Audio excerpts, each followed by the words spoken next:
Redox Nation, happy to be with you in 2021. Welcome to the greenhouse.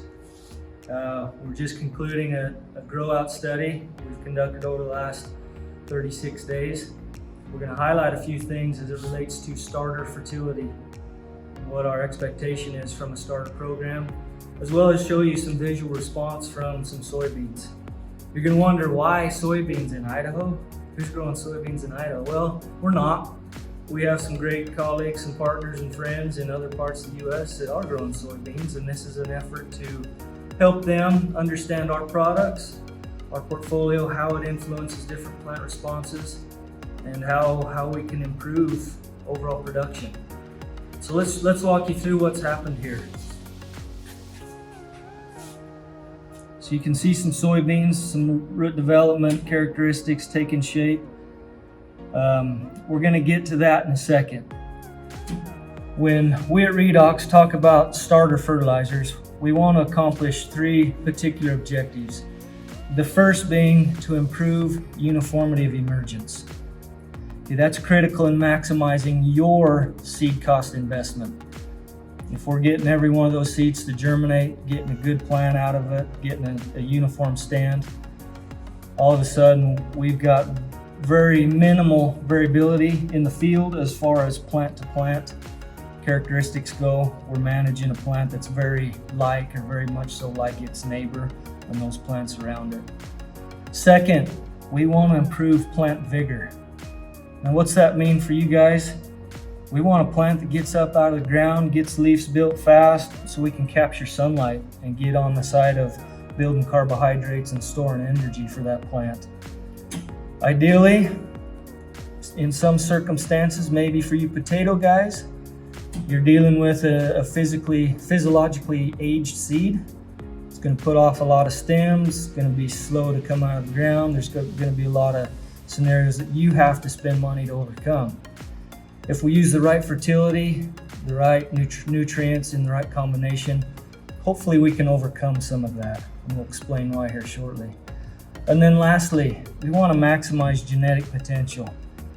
Each one of these crops has the ability to reproduce, to produce seed, and to encourage profitability from yield, from quality, and from a lot of other areas that cost money. For us here in this evaluation, we were looking particularly at calcium and what inputs can we use to maximize the calcium accumulation in the plant. And obviously looking at calcium uptake potential is very critical when you start talking about phosphorus. There's an antagonism that you guys are familiar with, that phosphorus and calcium love each other. They like to create insoluble compounds. That's detrimental to calcium fertility as well as phosphorus utility. And so that's our second principle here, is we want to manage our phosphorus utility with inputs like micronutrients and complex and chelated forms of phosphorus that don't tie up with calcium as quickly. And same goes for calcium. We want to use microencapsulated forms of calcium that protect that electrical charge, that keep the negatives and the positives from tying up together. And then last, we really want to balance our N-to-K ratio. You know, we don't need a lot of potassium early in the season, but we do need potassium late in the season. Maybe not true for soybeans or other crops. I mean, this is going to be specific to the crops you're growing. That N-to-K ratio is going to balance your positives and negatives as well. So when we get in a high nitrate situation, we grow a lot of rank vegetative biomass. That's not the most favorable in terms of producing yield and producing quality. When we can incorporate the adequate calcium, potassium, magnesium requirements, we can balance that growth out and get more of a uniform, more of a consistent ratio of growth between what we see in the root system versus what we see in top growth, as well as the energy being partitioned back to the fruiting body. And so let me walk you through what we've been showing here. These 4 plants here represent an untreated check in our little soybean grow out. Obviously you can see root development is pretty nice. It's decent. You know, there's some nice characteristics here that root system elongates and really pushes deep into the soil. We've got some new root development here. You know, a lot of this white root tip indicates new growth, which that new growth is what's feeding our plant. And it's not from this old biomass, it's from these new root tips that are exploring and accessing new real estate, bringing nutrient into the system. And so this looks really good. We'll pick one here and you guys can get maybe a closer look at it. As we look at the connection into the main base of the stem, the xylem and phloem tissue, that conductive tissue that's allowing nutrient up into the main plant. You know, it looks pretty good for the most part. But let me show you some differences compared to our treatment. As we scroll across the table here, we're looking at the treatment. What we were hoping to accomplish, I think we've done very well.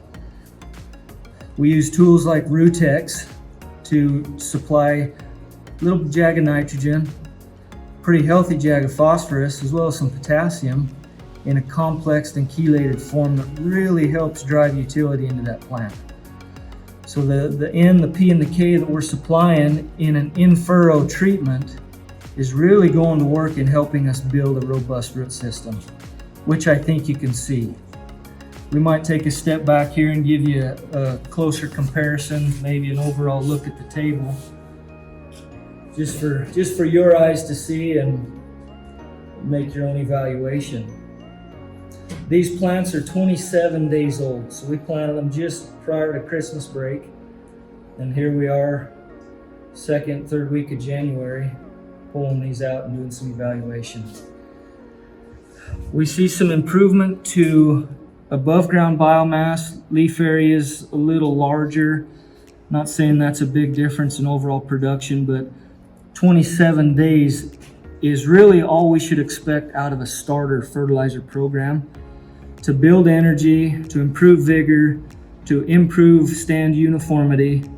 I mean, these plants are relatively consistent in size and architecture compared to these plants over here that, you know, were maybe a little spindly, you know, a little more of a robust plant.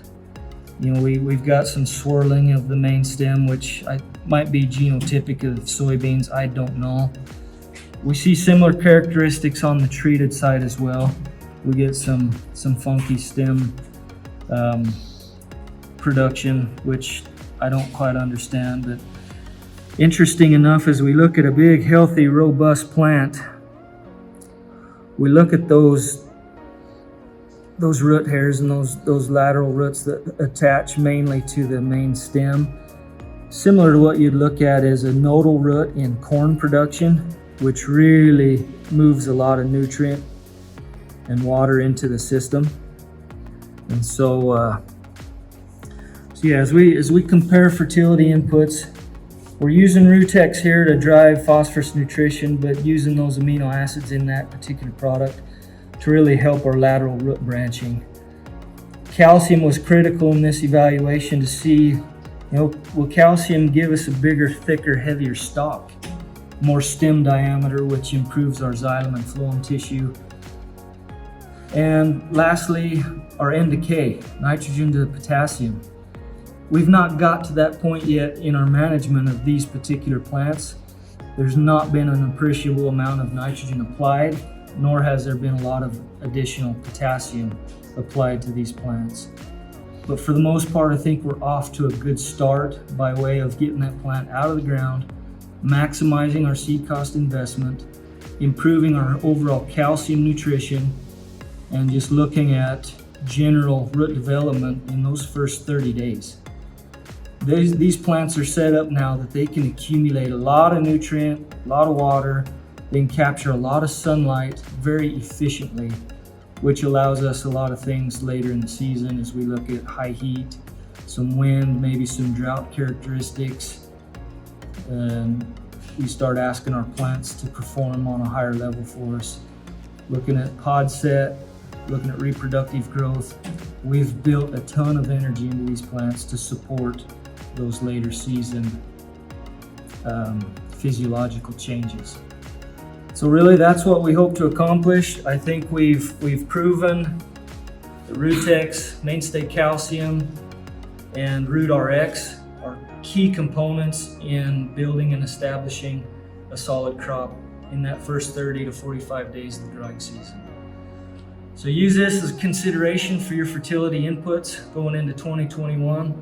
We look forward to working with you guys that have adopted our portfolio and have asked to push the envelope. We'd invite you guys to consider where some of these products might fit into your management strategy. Reach out to your consultant, to your agronomist, to your Redox advisor closest to you, and we'll get you set up with the right information to help you make those decisions for your operation. Thanks for joining us here at the greenhouse. We love doing experiments like these, especially where they're only 30 days. It's a quick turnaround for information versus the full-on year production that most guys see at the field level. And so we're happy to conduct little experiments like these that help get you the information you need to make those high-dollar decisions on your farm. Thanks for joining us, and we'll see you again soon.